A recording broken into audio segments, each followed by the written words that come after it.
श्रीभद्र की तरफ से रहते आप सभी को मेरा नमस्कार। स्वागत है करियर ब्राउन के इस बेहतरीन से चैनल पर।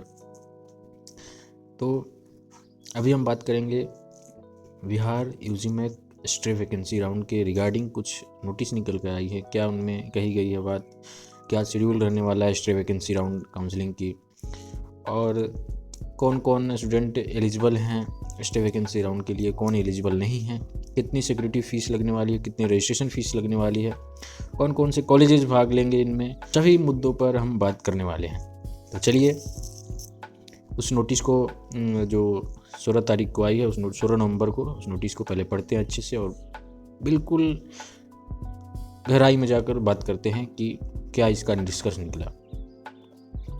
तो जैसे ही उस नोटिस पर आते हैं, तो ये रही notice, Bihar combined entrance competitive examination board BCC। ठीक है, पहले बात करेंगे कि कौन कौन स्टूडेंट एलिजिबल नहीं है, यह पहले बात कर लेते हैं। तो इस नोटिस में यहाँ लिखा गया है कौन कौन स्टूडेंट एलिजिबल नहीं है। पहला इन्होंने बोला है कि वैसे स्टूडेंट जिनको राउंड 1 राउंड 2 में कॉलेज मिल गया है, एडमिट हो गए हैं, वो एलिजिबल नहीं है स्टे वैकेंसी राउंड के लिए। ठीक है, दूसरा राउंड 3 में भी अगर उनको मिल गया है तो वो भी एलिजिबल नहीं है। फिर चाहे वो सीट ऑल इंडिया कोटा के थ्रू मिला हो या किसी के थ्रू मिला हो, अगर वो एडमिट है तो उनके वो स्टे वैकेंसी राउंड के लिए एलिजिबल नहीं है, यह बात कही गई। या उन्होंने स्टे वैकेंसी राउंड MCC का जो होता है ऑल इंडिया कोटा के थ्रू किया होगा और उनमें कॉलेज अलॉट हो गया है, तो वैसे स्टूडेंट एलिजिबल नहीं। मतलब अभी तक उनको कोई कॉलेज नहीं मिला होना चाहिए, वैसे स्टूडेंट ही यहाँ एलिजिबल हैं स्टे वैकेंसी राउंड के लिए। फिर ये इस नोटिस में ऊपर में क्या लिखा हुआ है इसके बारे में बात कर लेंगे, इसका समरी बिल्कुल देखेंगे हम क्या इन्होंने कही है। ठीक है, बताया गया है कि कौन कौन से एलिजिबल हैं वैसे स्टूडेंट,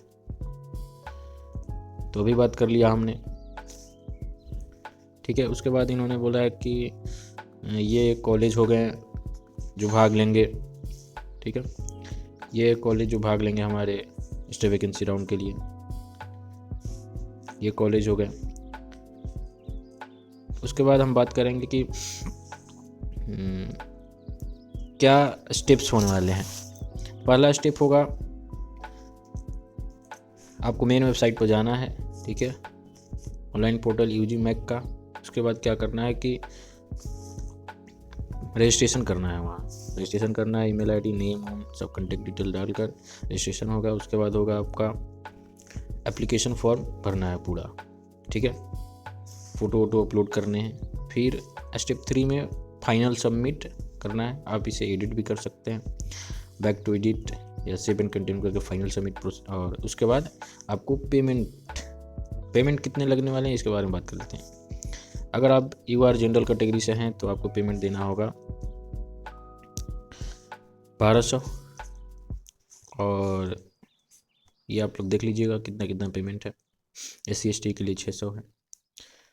सिक्योरिटी मनी कितनी लगने वाली है, अगर गवर्नमेंट कॉलेज के लिए आपने अप्लाई किया है और UR और EWS से हैं तो 10,000 लगेगा, और SC ST EBC से हैं तो 5,000 लगेगा। अगर प्राइवेट कॉलेज के लिए वहीं आपने अप्लाई किया है स्टे वैकेंसी राउंड के लिए तो उसकी फ़ीस लगने वाली है 20,000 2 लाख, और सेम रहेगा SC ST के भी 2 लाख ही रहेगा। ठीक है, अगर डेंटल कॉलेज के लिए किया है तो 50,000 हो जाएगा। तो ये आपकी सिक्योरिटी फ़ीस लगने वाली है, आप लोग पढ़ लीजिएगा अच्छे से। उसके बाद स्टेप 5 में होगा चॉइस लॉकिंग। आपको ये मोस्ट इंपॉर्टेंट है कि आप कुछ छोड़ देते हैं, चॉइस लॉक ही नहीं करते हैं। ठीक है, तो चॉइस लॉक करना पड़ेगा। The candidate must note the registration mobile number email ID can not be change in name. एक बार जो आपने दे दिया उसके बाद वह चेंज नहीं करेगा, इन्होंने ये बताया। ठीक है, उसके बाद आप कन्फर्मेशन पेज डाउनलोड कर लीजिए, और जब हो सकता है किसी का गलती हो गया तो एडिट करेक्शन का विंडो खुलता है, एडिट कर सकते हैं। देन उसके बाद फाइनल सबमिट करिए, चॉइस लॉक करिए, तब ये सब प्रोसेस चलती रहेंगी। ठीक है, तो ये अच्छे से ये नोटिस है, आप लोग इसको गो थ्रू कर लीजिए। उसके बाद हम बात करेंगे शेड्यूल क्या रहने वाली है। ठीक है, तो सीट मैट्रिक्स जैसा कि वेबसाइट पर आगे अपलोड हो चुका है 15 तारीख को, और ऑनलाइन रजिस्ट्रेशन का डेट 17 नवंबर से। ठीक है, 17 नवंबर से, और लास्ट डेट 20 नवंबर तक। इसको नोट कर लीजिए, इसी में बहुत बच्चे छूट जाते हैं, इसको नोट कर लीजिए। ठीक है, आप पेमेंट कर सकते हैं 17 से 20 के बीच में, ठीक। चॉइस लॉक भी आपको 20 तक ही उसका ऑप्शन मिलेगा चॉइस लॉक का, ठीक है। देन चॉइस लॉक के बाद रैंक कार्ड पब्लिश होगा 21 तारीख। इस हो सकता है कि ये डेट थोड़ा एक दिन इधर या उधर, लेकिन मुझे लगता है कि ये इसी पर स्ट्रिक्ट रहेंगे कि 21 तारीख को करना है तो करना है। स्टे वैकेंसी राउंड का जो रिजल्ट आएगा वह 25 तारीख को आएगा। तो ये डेट हो गई। पहला डेट आपको मैं ये इंपॉर्टेंट रखिए कि 17 से 20 वाला डेट इंपॉर्टेंट है। 17 से 20 वाला जो भी काम हो रहा है इसमें, ये वाला डेट इंपॉर्टेंट है। बाकी सब तो ऑफिस का काम है, बाकी ये तो आपका काम है, ठीक है। क्या क्या डॉक्यूमेंट लगने वाले हैं यहाँ पर, ये आप लोग देख लीजिए। स्टेप्स मालूम ही चल गया, पहले जाना है, उसके बाद रजिस्ट्रेशन करना है, उसके बाद फ़ोटोज़ अपलोड करने हैं, फ़ी पेमेंट करना है, फाइनल सबमिट करना है, चॉइस लॉक करना है। तो ये हो गए आपके नोटिस। कौन कौन एलिजिबल नहीं है, कौन एलिजिबल है, कितनी सिक्योरिटी मनी लगने वाली है, कितनी पेमेंट लगने वाली है रजिस्ट्रेशन की, ये सभी बातों का ये रहा ब्यौरा। और हो सके तो आप लोग मेन वेबसाइट पर जाकर कॉर्नर में नोटिस आया हुआ है उसको जाकर पढ़ सकते हैं, ठीक है। तो चलिए, तब तक के लिए धन्यवाद।